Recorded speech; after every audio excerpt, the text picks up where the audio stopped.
All India radio Coimbatore வானொலி நிலையம். சக்தியை தேடி உரை சித்திரம் எழுதியவர் கோவைப்புதூர் PK மனோகரன் அவர்கள்.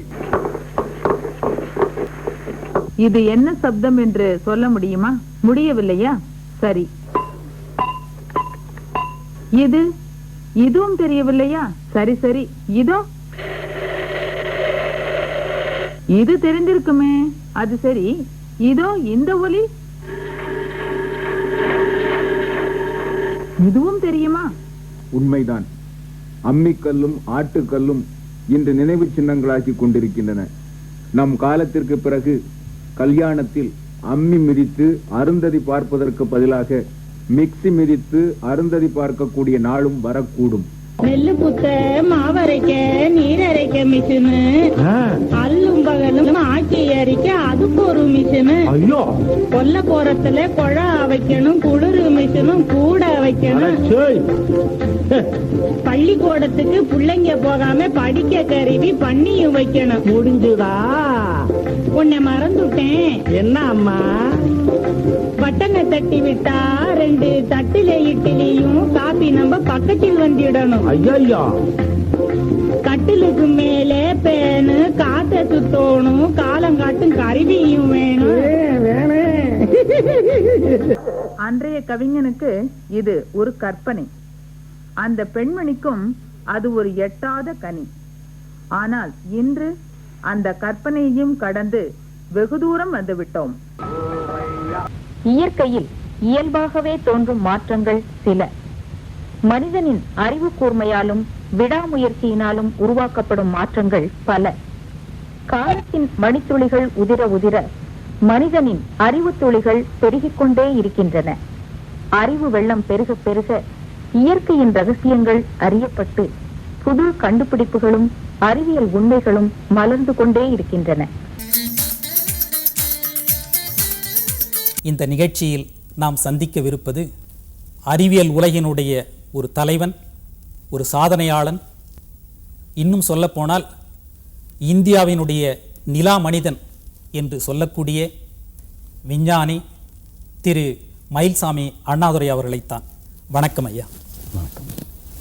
நீங்கள் பள்ளியில் கல்லூரியில் படிக்கக்கூடிய காலத்திலேயே ஒரு காலத்தில் இப்படி பேரும் புகழும் பெற்று ஒரு இந்த உன்னத நிலைக்கு வருவோம் அப்படின்னு நீங்கள் நினச்சி பார்த்தது உண்டா? கலாம் அவர்கள் சொல்வது போல நீங்கள் கனவு கண்டது உண்டா? முதல் கேள்விக்கு கேட்டிங்கன்னா, நினச்சி பார்த்தனா இந்த அளவுக்கு புகழ் வருமா நினச்சி பார்த்தேன்னு கேட்டால் ஒரே வரியில் சொல்லணும்னா அந்தளவுக்கு நினச்சி பார்க்கல.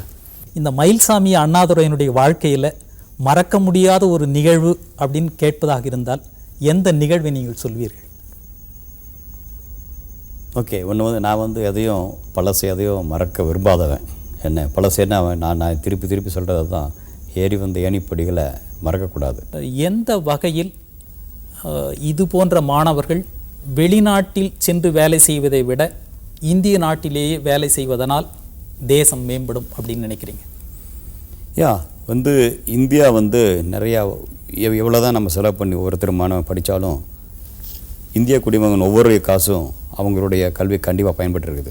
இந்த கல்வித்துறைகள் பல்கலைக்கழகங்களும் அல்லது பொறியியல் துறைகளை பார்க்கும் பொழுது அவங்களுடைய வரி பணத்தை வச்சு தான் நம்ம படிச்சிருக்கோம், இல்லைன்னு சொல்ல முடியாது. என்னுடைய நிலைமை கேட்டிங்கன்னா கிட்டத்தட்ட முழுக்க உதவித்தொகையிலே படித்தவங்க. அது மாதிரி நிறைய துறைகள் எல்லாம் படிச்சுட்டு வர்றோம். அதனுடைய இங்கே வாய்ப்புகள் அதிகமாக இருக்குது. இவங்க நாட்டுக்கு பணி செய்யணுக்கு மட்டும் இல்லை, இந்தியாவிலையும் வாய்ப்புகள் அதிகமாக இருக்குது. இந்தியாவிலேயே செய்யும் பொழுது நம்ம மற்றவங்களுக்கு வெளிநாட்டில் போய் மற்றவங்க என்ன தான் பண்ணாலும், நாசாவில் நாளைக்கு சொல்கிறாங்க இந்தியர்கள் நிறைய பேர் இருக்காங்கன்ட்டு. எனக்கு தெரியும், படிவாக சொல்கிறேன்னா அவ்வளோ ஒன்று அங்கே ஓரளவுக்கு மேலே முன்னேற முடியாது. ஓகே, வெளிநாட்டில் போய் பட் இங்கே கண்டிப்பாக நம்மளால் முன்னேறுவதற்கான வாய்ப்புகள் நிறையா இருக்குது. ஒருத்தருக்கு நம்ம இது பண்ணும் பொழுது விண்வெளித்துறையில் எல்லா துறைகளையும் இங்கே இங்கே படிச்சுக்கிட்டு இங்கேயே பண்ணும் பொழுது இங்கே வாய்ப்புகள் மிக மிக அதிகமாக வந்துட்டு இருக்குது. ஏன்னா வளரும் நாடு இந்தியா இப்போ பொருளாதாரத்தில் பார்த்திங்கன்னா மற்ற இடத்துங்களில் அடி வாங்கிட்டு இருக்கும் பொழுது இந்தியா இப்போ அவ்வளோ ஒன்று சலிக்காமல் தான் போயிட்டுருக்கு. ஸோ இந்த வளரக்கூடிய இந்த நாட்டில் நம்முடைய இளைஞர்கள் இங்கேயே தங்கி இங்கே வேலை செய்யும் பொழுது நம்ம இன்னும் சீக்கிரம் முன்னேற முடியும், அவங்களும் முன்னேற முடியும். ரெண்டுமே இது இந்தியா மட்டும் முன்னேறதில்லை. இந்தியா முன்னேறும் பொழுது இங்கே இருக்கக்கூடிய மனிதர்கள் முன்னேறாங்க, இங்கே இருக்கக்கூடிய இளைஞன் அவனும் முன்னேறான். ஆக்சுவலாக இந்திய விண்வெளித்துறையில் பார்த்தீங்கன்னா எங்களுக்கு தகுதியுள்ள இளைஞர்கள் இப்போ கிடைக்கிறதுக்கு நாங்கள் தேடிக்கிட்டு இருக்கிறோம். ஆக்சுவலாக சந்திரயான் ஒரு திட்டம் போட்டது ஒன்று அதுக்கு இன்னொரு காரணம் பார்த்தீங்கன்னா, இது மாதிரி இளைஞர்கள் இழுக்க முடியணும், இங்கே விண்வெளித்துறையில் இருக்கிறவங்கள அப்படியே ரிட்டைன் பண்ணிக்கணும். இந்த 2 காரணத்துக்கு அதுவும் ஒரு காரணம் பண்ணுறோம் நம்ம. ஸோ இப்போ வந்து விண்வெளித்துறையில் ஒவ்வொரு வருஷமும் 200-300 பேர் எடுக்கிற நாங்கள் எவ்வளோ முயற்சி பண்ணுறோம், கிடைக்கல. அதனால் இப்போ நாங்களே எங்கள் ஒரு பல்கலைக்கழகம் ஆரம்பித்து வரக்கூடிய மாணவர்களுக்கு இலவசமாக சொல்லிக் கொடுத்து அதுக்கு மேலே நீங்கள் 5 வருஷம் குறைஞ்சி இருக்கணும்னு சொல்கிறோம். நாங்கள் அந்தளவுக்கு இங்கே வந்து வேலை நிறையா இருக்குது, வாய்ப்புகள் நிறையா இருக்குது. ஆனால் அதுக்கு பயன்படுத்தக்கூடிய இளைஞர்கள் இப்போ குறைவாக இருக்கிறாங்க. அவங்க இது மாதிரி இடத்துக்கு வந்தாங்கன்னா விண்வெளித்துறை மட்டும் சொல்லலை, நிறைய இடம் இருக்குது, நிறைய கண்டிப்பாக இது பண்ணலாம். ஸோ இங்கே வாய்ப்புகள் அதிகமாக இருக்குது. இங்கேருந்து வெளிநாட்டுக்கு போக வேண்டிய அவசியம் இல்லைன்னு சொல்கிறேன் நான். விஷன் 2023ஐ நோக்கி இளைஞர்களுக்கான ஓர் அறிவியல் திருவிழா.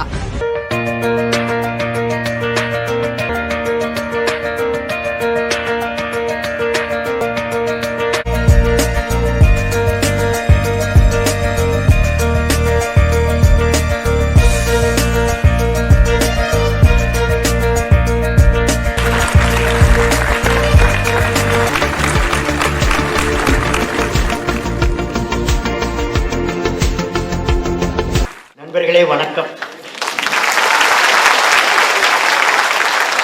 இங்கு பெரும்பாலான மாணவர்கள் ஸ்பேஸ் ஃபெஸ்டிவலில் கலந்து கொண்டு எப்படி ஸ்பேஸ் சயின்ஸ் அண்ட் டெக்னாலஜிஸ் உங்களது வாழ்க்கை தரத்தை, உங்களது லட்சியத்தை அடைய வழிவகுக்கும் என்ற கனவுடன் நீங்கள் எல்லோரும் இங்கே கூடியுள்ளீர்கள். மாணவ நண்பர்களே, உறக்கத்தில் வருவதல்ல கனவு, உன்னை உறங்க விடாமல் செய்வதுதான் கனவு.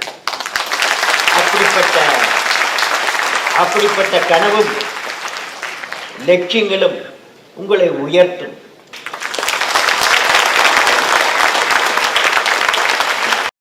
பாரதியார் பல்கலைக்கழக வரலாற்றில் இன்றைய நிகழ்ச்சி ஒரு மைல்கல். விண்வெளி துறையை வெளிச்சம் போட்டு காட்டும் உன்னத திருநாள். சிந்தனையை தூண்டும் வகையிலான எழுச்சிமிக்க சிறப்புரை ஆற்றி அமர்ந்துள்ளார்கள் மேதகு முன்னாள் இந்திய குடியரசுத் தலைவர் பேராசிரியர் டாக்டர் APJ அப்துல் கலாம் ஐயா அவர்கள். ஜவஹர்லால் நேருக்கு பிறகு இளைஞர்களால் பெரிதும் நேசிக்கப்படும், போற்றப்படும் தேச தலைவர் அவர். இளைய பாரதத்தின் இணையில்லா நம்பிக்கை நட்சத்திரமாக திகழும் அந்த மாமனிதருக்கு உங்கள் குறிப்பாக மாணவ மாணவிகளுடைய பலத்த கரவொலியோடு பல்கலைக்கழகத்தின் நெஞ்சார்ந்த நன்றியை தெரிவித்துக் கொள்கிறேன்.